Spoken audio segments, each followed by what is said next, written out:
आज हम लोग पढ़ेंगे ज्योग्राफी के बारे में। ठीक है, ज्योग्राफी में हम लोग स्टार्ट कर रहे हैं पहले वेस्ट मैनेजमेंट से, चैप्टर नंबर 12 से। ठीक है, तो सबसे पहले हम लोग डिस्कस करेंगे कुछ इंपॉर्टेंट टर्म्स और कॉन्सेप्ट के बारे में जो कि हम इस चैप्टर में यूज़ करेंगे। ठीक है, ये जो आपको मैं लिखवाऊँगा ये 10 टॉपिक्स हैं, तो इस 10 टॉपिक जो आपको काम आएंगे पूरे चैप्टर को पढ़ने में। ठीक है, तो ये क्वेश्चंस आपको जो आएगा 1 नंबर 2 नंबर का एग्जाम में पूछ सकता है। तो पहले हम लोग ये 10 टॉपिक कवर करेंगे, फिर उसके बाद आगे के चैप्टर को स्टार्ट करेंगे। ठीक है, तो सबसे पहले लिखते हैं डिफाइन इकोसिस्टम। तो इसको आप लोग शॉर्ट आंसर क्वेश्चंस में लिख सकते हैं, इसको समझ सकते हैं। तो स्टार्ट करिए। Define ecosystem, a biological community, answer लिखिए, a biological community in which organism interact with each other, a biological community in which organism interact with one another and their environment तो इकोलॉजी इकोसिस्टम होता है क्या है? Ecosystem का मतलब होता है एक बायोलॉजिकल कम्युनिटी, मतलब एक जो ऑर्गेनिजम्स की कम्युनिटी होती है जो साथ में वो लोग रहते हैं और एक साथ के साथ एक दूसरे के साथ जो अट्रैक्ट करते हैं, ठीक है, इंटरेक्ट करते हैं, वो हमारा इकोसिस्टम होता है। ये एक तरीके का इन्वायरमेंट क्रिएट हो जाता है। ठीक है, जैसे कुछ लोग साथ में रहेंगे तो एक उनका अपना खुद का इन्वायरमेंट हो जाता है, वैसे ही इकोसिस्टम होता है।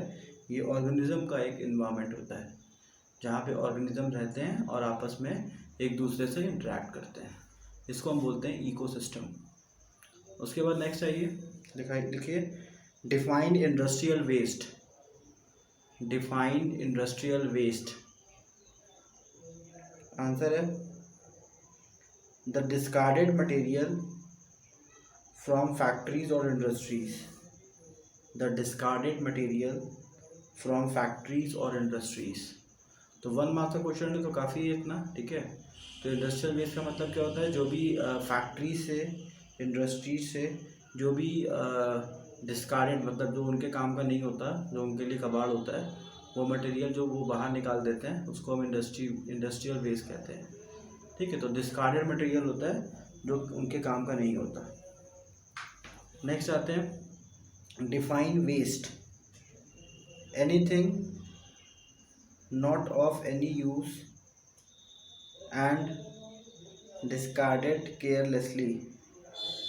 वेस्ट का मतलब क्या हुआ? Anything not of any use discarded carelessly, मतलब कोई ऐसा चीज़ जो हमारे यूज़ का नहीं है उसको हम वेस्ट बोल सकते हैं। ठीक है, तो ये हो गया हमारा क्वेश्चन नंबर 3। नेक्स्ट आते हैं क्वेश्चन नंबर 4 में। लिखिए define manufactured. Define manufactured, anything that is converted from the raw material into a finished product. Anything that is converted from the raw material into a finished product by using machinery. तो manufactured का मतलब क्या होता है? कोई भी चीज़ जिसमें हम लोग रॉ मटेरियल का यूज़ करें और उसको एक फिनिश प्रोडक्ट में कन्वर्ट करते हैं, ठीक है, मशीन का यूज़ करके, तो उसको मैन्युफैक्चर्ड कहते हैं। जैसे अब हमने आटे का यूज़ किया और हमने बिस्किट बना दिया, ठीक है, तो ये मैन्युफैक्चर्ड मटेरियल में आ गया बिस्किट। तो कोई भी रॉ मटेरियल यूज़ करके अगर कोई भी चीज़ बना रहे हैं मशीन का यूज़ करके, तो यहाँ पे उसको हम लोग मैन्युफैक्चर्ड बोलेंगे इस पर्टिकुलर चैप्टर में। अब आते हैं ऑर्गेनिक। ऑर्गेनिक लिखिए material derive from living matters. Material derive from living matters, इसका मतलब क्या हुआ? ऐसे मटेरियल जो लिविंग मैटर्स होते हैं उसको ऑर्गेनिक कहते हैं। ठीक है, ऑर्गेनिक मतलब वो लिविंग मैटर से डिराइव किया गया, निकाला गया है। ठीक है, तो उसको हम लोग बोलेंगे ऑर्गेनिक, मतलब लिविंग मटेरियल से निकाला गया चीज़, उसको हम ऑर्गेनिक कहेंगे। उसके बाद आइए define pesticides. Define pesticides, substance used for destroying insects. Substances used for destroying insects or species of an plant and animal, substances used for destroying insects or pests of plant and animal, तो उसको pesticides कहते हैं। जो भी substances हम लोग use करते हैं कोई भी प्लांट और एनिमल के जो इंसेक्ट्स होते हैं उनको मारने के लिए, उसको पेस्टिसाइड्स कहते हैं। ठीक है, वो प्लांट पे भी वो एनिमल्स हो सकते हैं, छोटे छोटे जो प्लांट में जो होते हैं, और ये एनिमल्स पे भी हो सकते हैं। ठीक है, उसको हटाने के लिए, उसको डिस्ट्रॉय करने के लिए, जो इंसेक्ट को डिस्ट्रॉय करने के लिए हम लोग जो मटेरियल यूज़ करते हैं उसको पेस्टिसाइड्स कहते हैं। ठीक है,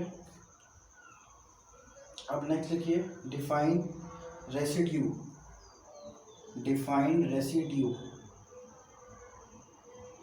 रेसिड्यू में लिखिए a small amount of anything, a small amount of anything that remains after the, a small amount of anything that remain after the main part has been used. A small amount of anything that remain after the main part has been used. Residue का मतलब क्या होता है? कोई भी जो part, बचा हुआ पार्ट होता है उसको हम रेसिड्यू कहते हैं। ठीक है, तो बचा हुआ पार्ट इन टर्म्स कोई भी चीज़ हो सकता है, अगर वो उसका कोई भी पार्ट अगर बच रहा है, ठीक है, तो उसको हम रेसिड्यू कह सकते हैं। अब आते हैं नेक्स्ट, रेसिड्यू के बाद फिर लिखिए डिफाइन डिग्रेडेबल। डिफाइन डिग्रेडेबल, इसमें लिखिए process of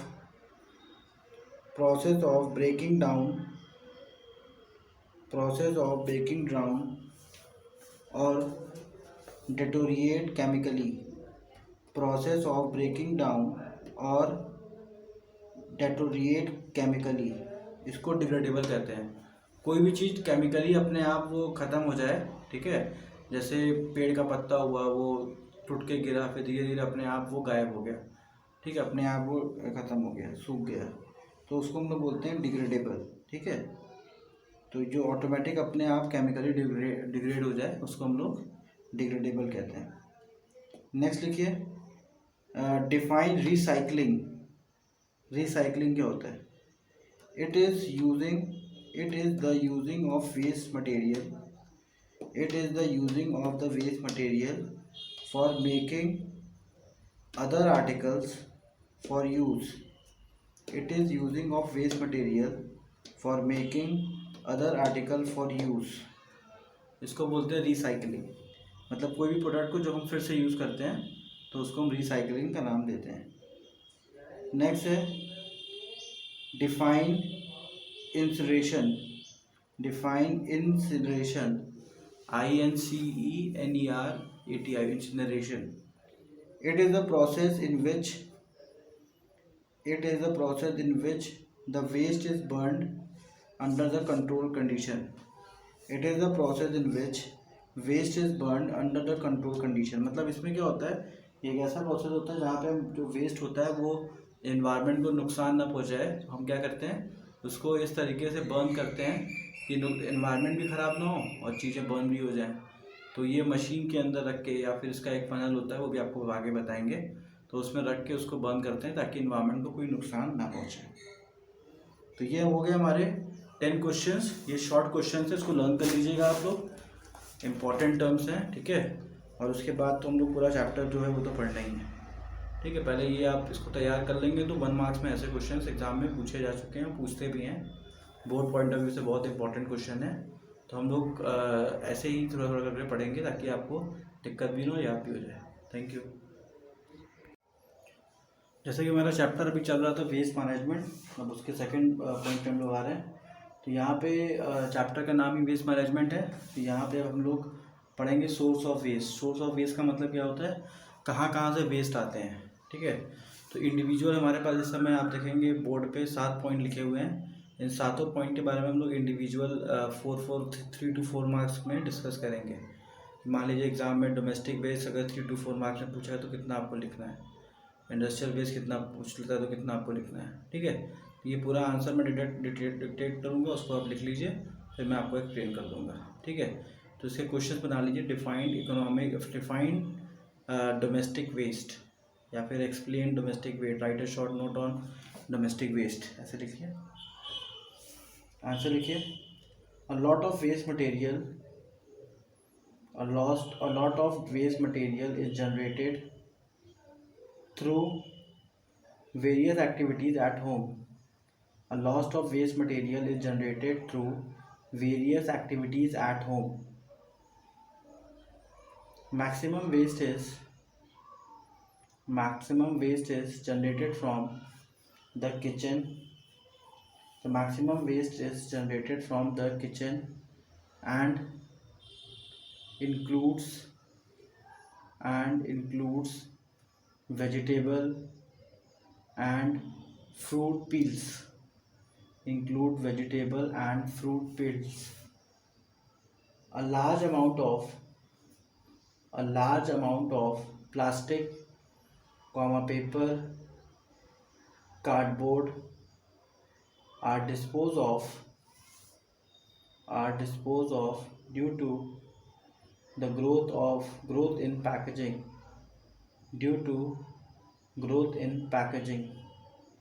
Other waste includes, full stop लगा के लिखिए, other waste includes broken glass, plates, tins, bottles, racks, racks etc. तो डोमेस्टिक वेस्ट में ये सब चीज़ें आ गई, ठीक है।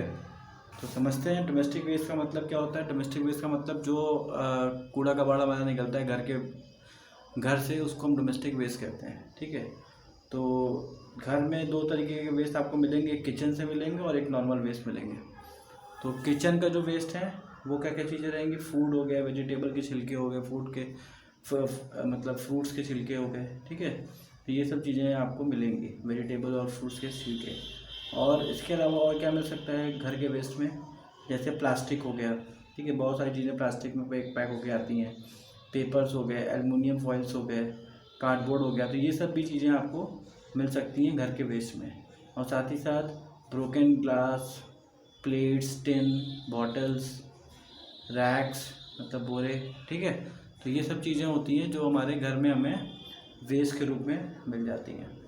तो ये सब भी हमारा एक तरीके से वेस्ट मैनेजमेंट के मतलब एक पार्ट में आती है, क्योंकि जितने भी हाउस होल्ड हैं बहुत ज़्यादा वेस्ट प्रोड्यूस करते हैं पूरे साल में देखा जाए तो, ठीक है। तो इनको मैनेज करना बहुत ज़रूरी होता है, क्योंकि इसमें बहुत सारे ऐसे वेस्ट होते हैं जो हमारे एनवायरनमेंट को बहुत नुकसान पहुंचाते हैं। तो वो तुम लोग आगे जब वेस्ट मैनेजमेंट पढ़ेंगे तो समझेंगे कैसे उनको मैनेज करते हैं, ठीक है। लेकिन यहाँ पे अभी हम लोग डिस्कस कर रहे हैं कि सोर्स क्या है, क्या सोर्स है। तो डोमेस्टिक वेस्ट का सोर्स हमें क्लियर हो गया कि किचन में जो हम खाने पीने का सामान से निकालते हैं। और दूसरा क्या हुआ, जो पैकेजिंग मटेरियल आजकल बहुत एडवांस हो गया है, तो कोई भी चीज़ बहुत ज़्यादा पैक होके आता है तो उसका भी जो पैकेजिंग वेस्ट होता है वो भी काफ़ी ज़्यादा होता है, ठीक है। प्लस फैशन के चेंज होने की वजह से कपड़े भी बहुत सारे हमारे घर से वेस्ट के जैसे निकल जाते हैं। और फर्नीचर्स हो गए, ठीक है। बहुत लोगों को शौक़ होता है फर्नीचर अपडेट करने का, तो वो पुराने फर्नीचर को निकालते हैं, फिर नए फर्नीचर को अपने यहाँ इंस्टॉल कराते हैं। तो ये सब चीज़ें हमारे डोमेस्टिक वेस्ट का पार्ट हो गए, ठीक है। अब नेक्स्ट क्वेश्चन लिखिए, define industrial waste. Industrial waste क्या होता है, इसमें लिखिए, almost all industries produce a large amount of waste. Almost all industries produce a large amount of waste which can be very dangerous. This is generated by mining of raw material.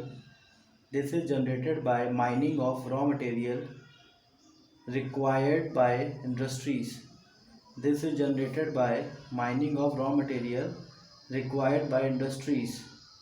Waste from mining and quarrying generated a lot of dust.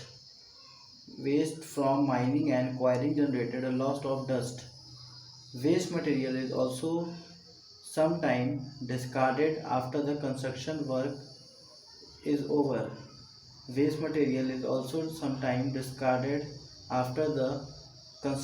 work is over. इसके आगे लिखिए, many industries, paragraph change कर दीजिएगा। Many industries like manufacturing industries, paper and pulp, petroleum refineries etc. also generate great amount of waste. तो देखिए industrial waste के बारे में हम लोग बात करेंगे। तो जैसा कि आप जानते हो डोमेस्टिक वेस्ट के बारे में हम लोग पढ़ा, तो वो ज़्यादा हार्मफुल तो होता ही है, वेस्ट है तो हार्मफुल तो होगा ही, कूड़ा फैलेगा तो। लेकिन इंडस्ट्रियल वेस्ट ज़्यादा हार्मफुल होता है कंपेरेटिवली और सारे वेस्ट को देखा जाए। तो आप देखोगे इंडस्ट्रियल वेस्ट बहुत ज़्यादा हार्मफुल होता है। क्यों हार्मफुल होता है? क्योंकि इसमें ज़्यादातर केमिकल्स होते हैं जो कि हमें हमारे एनवायरनमेंट को बहुत ज़्यादा नुकसान पहुंचाते हैं, और जो लोग आस पास रह रहे हैं उनको भी बहुत ज़्यादा नुकसान पहुंचाते हैं। ठीक है, इसीलिए आप देखते हो हर एक सिटीज़ में अलग अलग इंडस्ट्रियल एरिया बना होता है इंडस्ट्रीज़ के लिए। इंडस्ट्रीज़ नॉर्मली आप कमर्शियल जगहों पे नहीं ओपन कर सकते। हम लोग ओपन कर लेते हैं लेकिन गलत है, जब गवर्नमेंट को पता चलता है तो फिर वो बंद कराते हैं। ठीक है, तो वैसे रूल तो यही है कि आप इंडस्ट्रियल एरिया में ही अपनी इंडस्ट्रीज ओपन करिए ताकि वहाँ पे वेस्ट मैनेजमेंट हो सके। ठीक है, वहाँ पे जो भी आप वेस्ट निकालते हो, जैसे हमने आपको लिखवाया कि बहुत तरीके के वेस्ट होते हैं जो कि इंडस्ट्री से बाहर आते हैं। ठीक है, ऐसा नहीं है कि कोई ऐसा इंडस्ट्री, पेपर हो गया तो और पल्प इंडस्ट्री हो गया तो पेट्रोलियम रिफाइनरीज हो गया तो ये वेस्ट नहीं करते, वेस्ट सब निकालते हैं। ठीक है, जितने भी मैन्युफैक्चरिंग कंसर्न है सबके यहाँ से वेस्ट निकलता ही निकलता है। लेकिन कुछ ऐसे वेस्ट होते हैं जो कि बहुत नुकसानदायक, जैसे कुछ ऐसी कंपनीज होती हैं जहाँ से डाइज निकलते हैं। ठीक है, जैसे कारपेट की कंपनी हो गई, वहाँ से डाइज निकलेंगे, और उसके बाद केमिकल्स जो आते हैं पानी में जो कारपेट और साफ़ करते हैं तो केमिकल वेस्ट हो गया। तो ये सब वेस्ट जो होता है बहुत नुकसान करता है इन्वायरमेंट को। ठीक है, तो इसे सब वेस्ट को हम लोग इसीलिए वेस्ट मैनेजमेंट, इसके लिए हमको स्टडी करना होता है, क्योंकि इसमें हमको देखना होता है कि ये सब वेस्ट को किस तरीके से मैनेज किया जाए, क्योंकि ये सब बहुत ज़्यादा नुकसान करते हैं हमारे इन्वायरमेंट को। अब हम लोग पढ़ेंगे एग्रीकल्चर वेस्ट के बारे में। तो लिखिए define agriculture waste. Modern technique used in agriculture are used of chemical and responsible for generation of large amount of agriculture waste. Modern technique used in agriculture and the use of chemical are responsible for the generation of large amount of agriculture waste. Some major agriculture source of waste are animal waste, crop residue, rotten fruits and vegetables, leaves and agrochemicals. The chemical enter the soil and water and result in polluting them. Agriculture waste can be of following types. क्या क्या होता है? Fertilizers, point number first. Point number second, pesticides.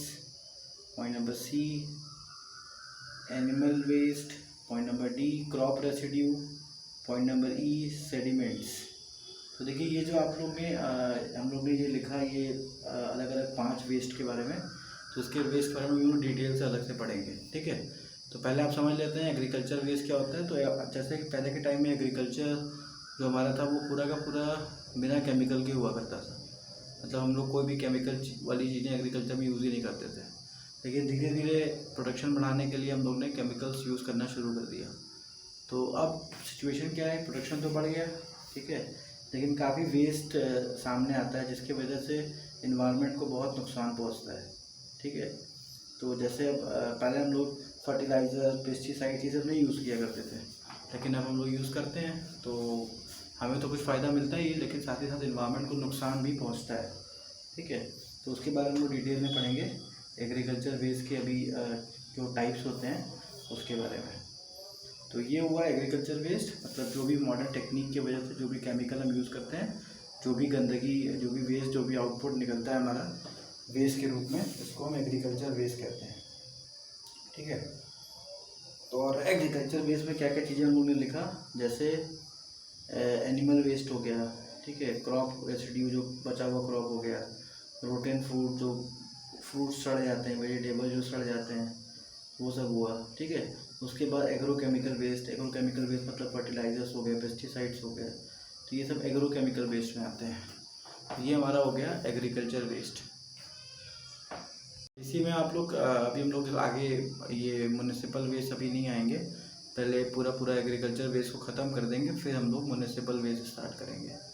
तो एक और इसमें एक question बना लीजिए, डिफाइन या फिर explain, write a short note on fertilisers, write a short note on fertilisers.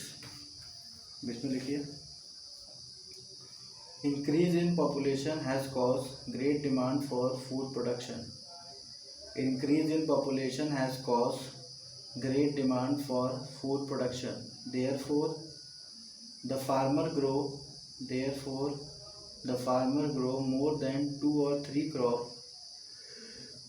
therefore farmer grow more than 2 or 3 crop for which there is need for the use of fertilizer,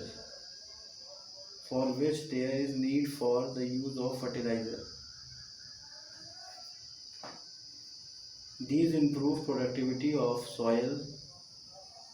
This improve the productivity of soil and may be natural like manure, compost, etc. or synthetic like nitrogen, ammonium और potassium fertilisers. ठीक है, तो देखिए fertilisers में हम लोगों ने क्या देखा कि पॉपुलेशन के बढ़ने की वजह से फार्मर्स ने क्या किया, फर्टिलाइज़र यूज़ करना शुरू कर दिया, क्योंकि अब हमको ज़्यादा से ज़्यादा उनको पौधे उगाने होते थे। ठीक है, तो पहले क्या हुआ करता था, जो फार्मर हुआ करते थे खाली उतना ही पौधा उगाते थे जितना वो अपने लिए कंज्यूम करते थे और थोड़ा बड़ा अपना बेच के पैसा कमा लेते थे। लेकिन अब पॉपुलेशन बढ़ गया तो अब मार्केट में डिमांड बढ़ गई, तो फार्मर्स भी ज़्यादा प्रोडक्शन करने लगे। ठीक है, ज़्यादा प्रोडक्शन करने के लिए उनको फर्टिलाइज़र्स के यूज़ करने पड़े। फर्टिलाइज़र यूज़ करने के लिए अब यूज़ तो करने लगे। फर्टिलाइज़र भी दो तरीके के होते हैं, एक ऑर्गेनिक फर्टिलाइज़र होते हैं जो कि नुकसान नहीं करते, जैसे मैन्योर हो गया, कंपोस्ट हो गया, वार्म कंपोस्ट हो गया, तो ये सब चीज़ें बहुत ज़्यादा नुकसान नहीं पहुँचाता एनवायरनमेंट को। लेकिन उसके अपोजिट में जो हमारे सिंथेटिक फर्टिलाइज़र्स हैं, जो मैनमेड फर्टिलाइजर्स है, जैसे इसमें आपका नाइट्रोजन हो गया, ठीक है, अमोनियम हो गया, अमोनियम फर्टिलाइजर, पोटेशियम फर्टिलाइजर्स, ये बहुत ज़्यादा नुकसान पहुंचाते हैं हमारे इन्वायरमेंट को। ठीक है, तो ये भी एक तरीके का वेस्ट हमारे लिए क्रिएट करते हैं। तो फर्टिलाइज़र भी जो हम लोग यूज़ करते हैं उससे हालांकि हमें क्रॉप तो अच्छा मिलता है, ठीक है, लेकिन ये वेस्ट बहुत ज़्यादा हमारे इन्वायरमेंट के लिए नुकसानदायक होता है। इसीलिए हम लोग उसको यहाँ पढ़ रहे हैं और इसका हम लोग वेस्ट मैनेजमेंट भी अभी आगे क्लासेस में सीखेंगे। उसके आगे लिख लीजिए, agriculture produce organic and inorganic waste. Agriculture produce organic and inorganic waste. Point number first, from plant leave stems. Point number second, for water containing chemicals, from water containing chemicals. Point number third, from animal. Point number third, from animal. तो ये सब हमारे chemicals हो गए, मतलब जो हमारे agriculture के जो ऑर्गेनिक और इनऑर्गेनिक वेस्ट हो गए, ये हमारे ये सब हो गए। ठीक है, तो ये आपका फर्टिलाइज़र कंप्लीट हो गया। अब हम लोग पढ़ेंगे नेक्स्ट क्लास में पेस्टिसाइड्स के बारे में।